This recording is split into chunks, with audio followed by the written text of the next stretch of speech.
Olá, seja bem-vindo ao Câmara Rio Notícias Entrevista, um programa especial ao vivo em comemoração ao dia de hoje. A Rio TV Câmara completa 15 anos. O nosso convidado é o vereador Cláudio Castro, a partir de janeiro, vice-governador do Rio. Participam dessa entrevista os jornalistas Hélio Araújo, Simone Braga, Renato Chapot e Ingrid Bart. Vereador, antes de começar essa entrevista, vamos acompanhar um pouquinho da sua trajetória política? Vamos.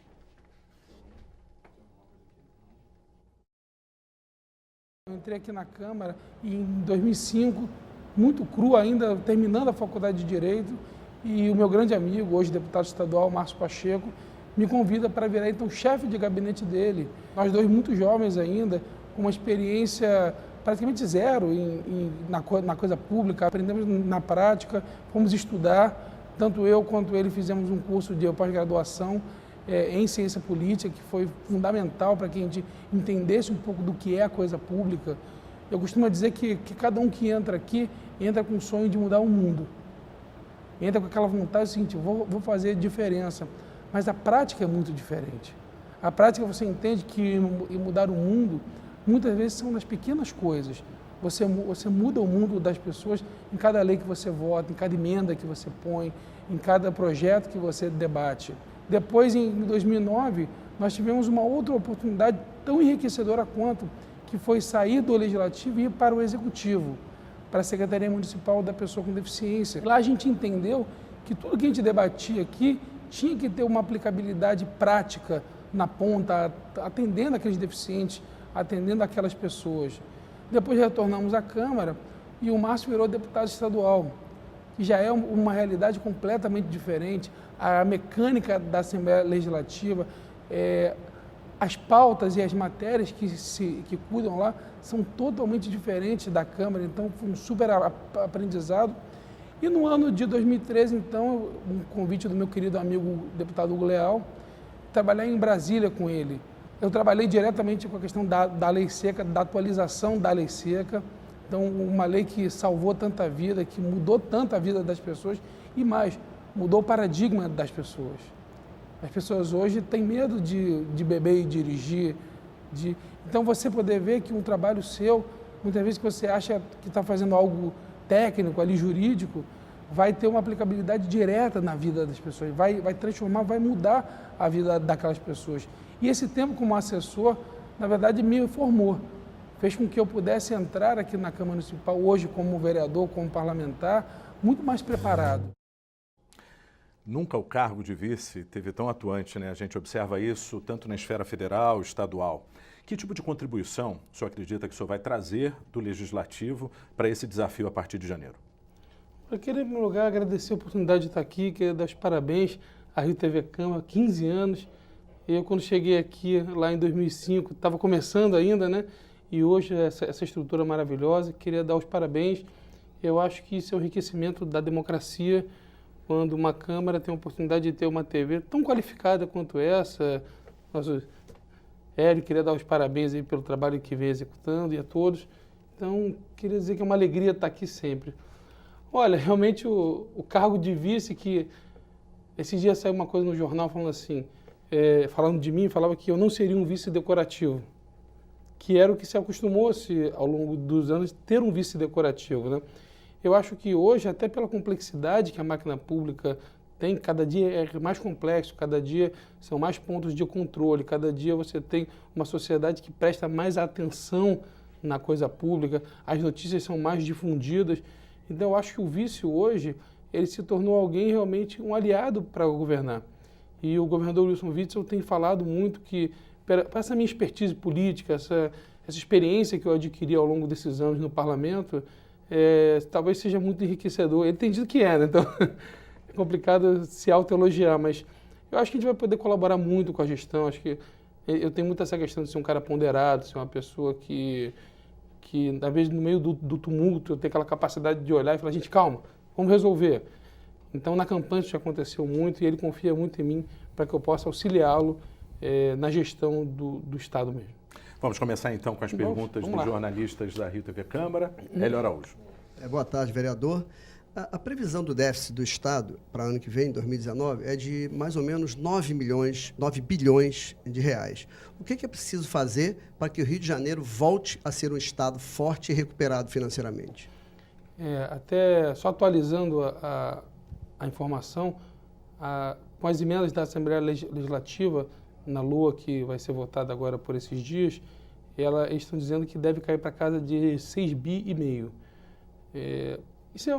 Eu aprendi ao longo desse tempo que o orçamento é algo que você prevê, mas que depende mês a mês da coisa e acontecendo. Nós temos um Estado muito inchado hoje, muito inchado.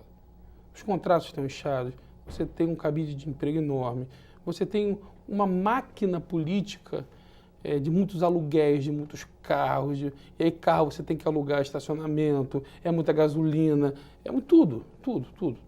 Você tem realmente uma máquina hoje pesada demais para o Estado. Você tem empresas públicas deficitárias, você tem...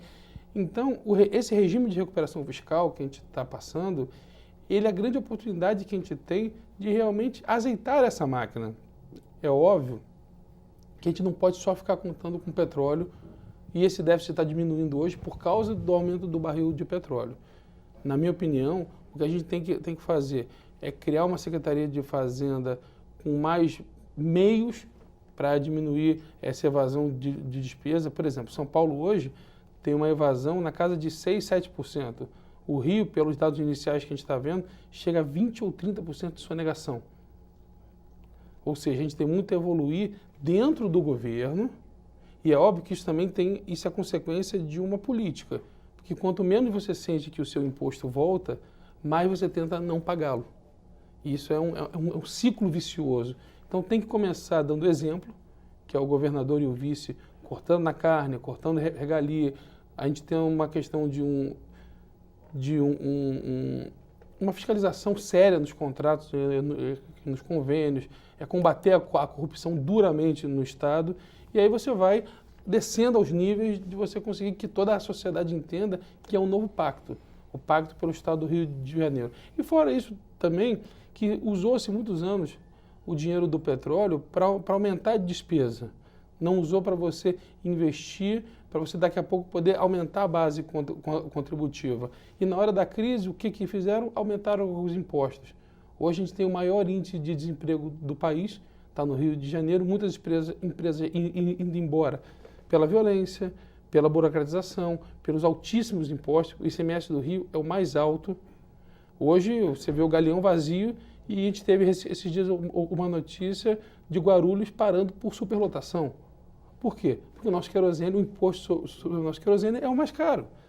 Então, hoje a gente começa a enfrentar isso e aí, é óbvio, eu tenho uma frase que eu digo o seguinte: se fosse fácil, alguém já teria feito.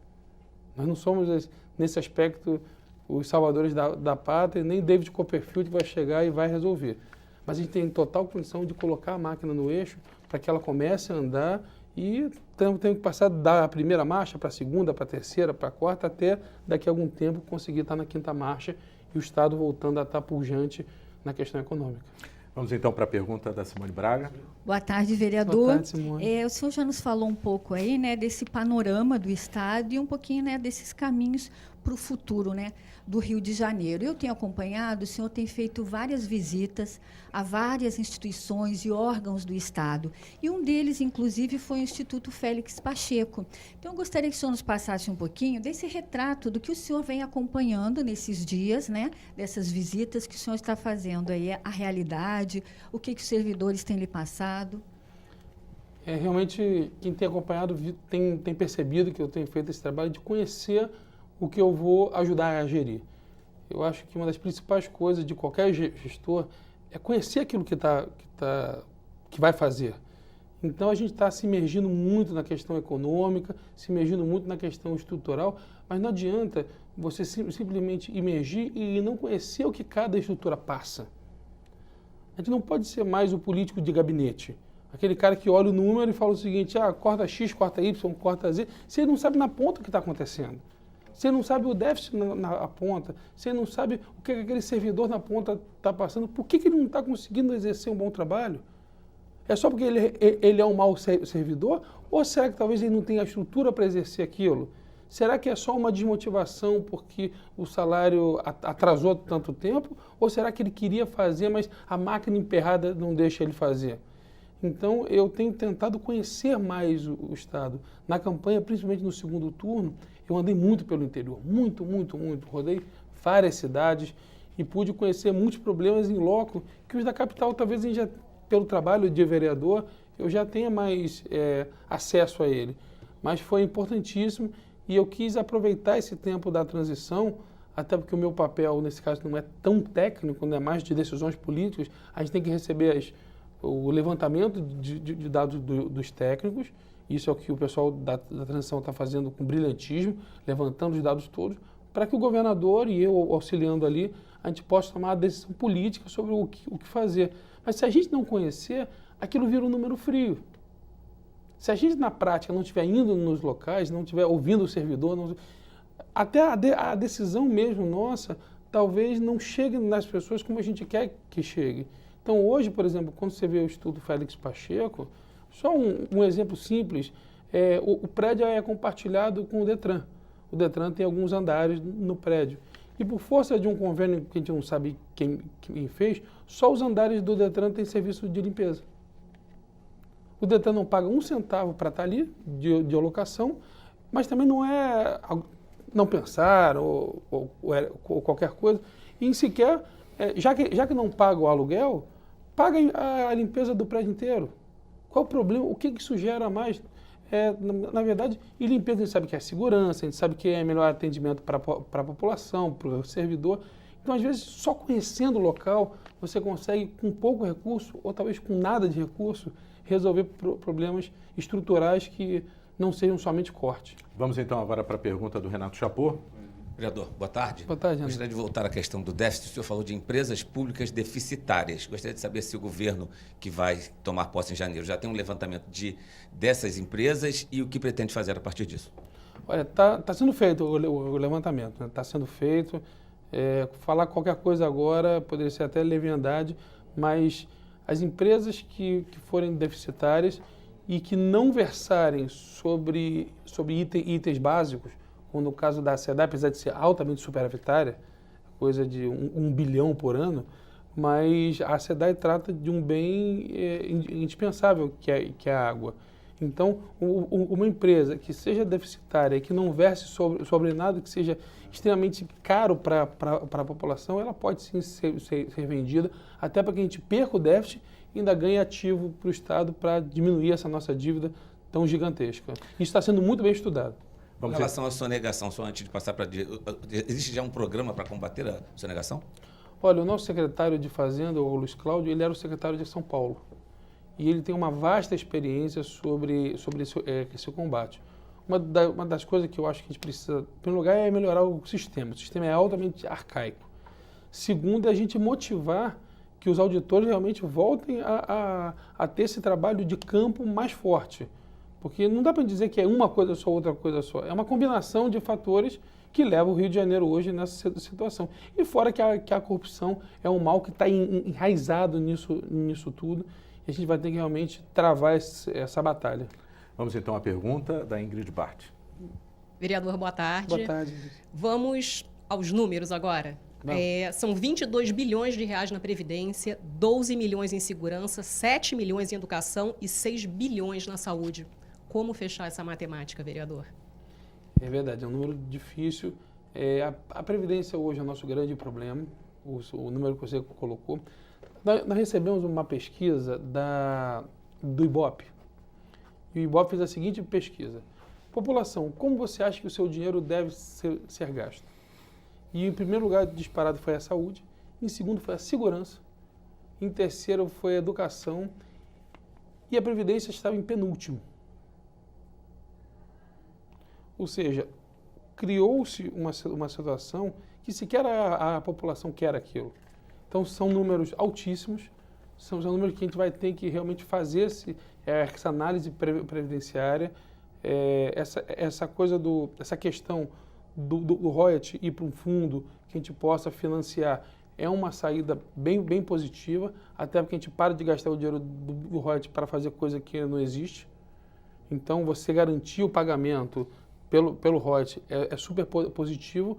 A gente desonera a fonte 100, né, que é a fonte pagadora de salário, tudo para a gente pagar isso. Hoje, por exemplo, os números preliminares que nós recebemos, a nossa folha ela é metade de ativo, metade de inativo. Ou seja, está chegando uma hora do modelo, o modelo já explodiu. O modelo onde você tem metade da população, metade dos ativos financiando um ativo, financiando um inativo, é óbvio que você vai ter todo um debate do dinheiro do fundo mal gerido, do dinheiro do fundo gasto com corrupção, tudo. Mas, na prática, hoje, o governo que nós pegamos, o nosso V0 é de um número falimentar. É de um número que não fecha mesmo. Você tem uma segurança pública que você gaste mais do que saúde e educação juntos, tem erro nisso. Então, a gente vai ter que realmente combater essa questão da segurança pública. E mais, se você ainda gastasse isso, mas fosse uma segurança puxante, tudo, o que a gente viu na intervenção não foi isso. Foi uma segurança altamente sucateada. Altamente sucateada. E é muito dinheiro da população gasto em coisas que não estão dando certo. Então, vai ter que ser um combate muito, muito duro. Vão precisar muito da Assembleia Legislativa, mas eu creio que a gente tem tudo para colocar o Rio no caminho certo. Vereador, então a gente vai agora para um breve intervalo e voltamos já.